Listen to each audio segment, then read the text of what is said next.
As Christians, in your relationship, purity must never be seen as an option, but a priority under God. If you desire to honor God with your relationship, then you must be ready to adhere to purity. To be pure means to be pure in your thoughts, words, and actions, just as I've said in the previous videos. As Christians, it must never be heard that you are kissing, fondling, having sex, or romantically hugging each other in your respective relationship.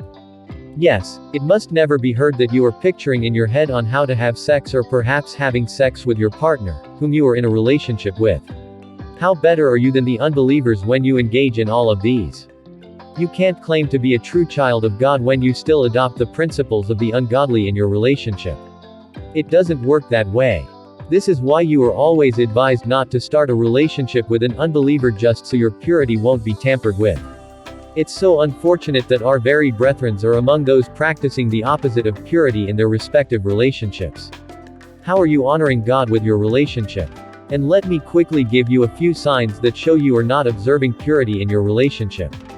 One of the very things to consider is when you can't do what you do in your relationship openly.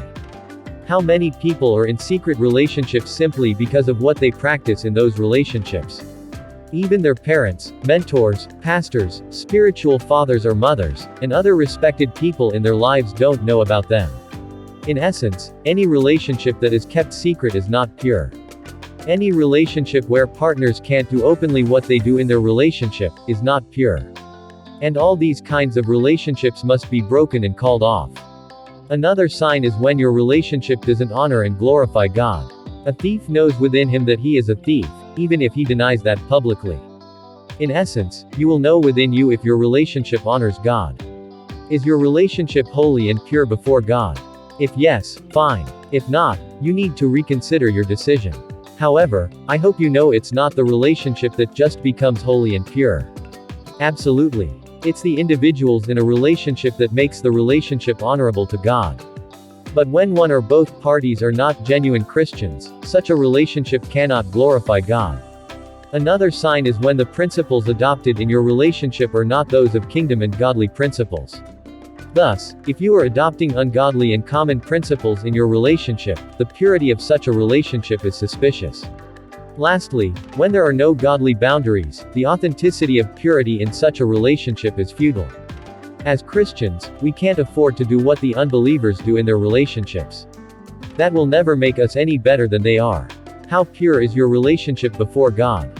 Can God testify to the authenticity of the purity observed in your relationship?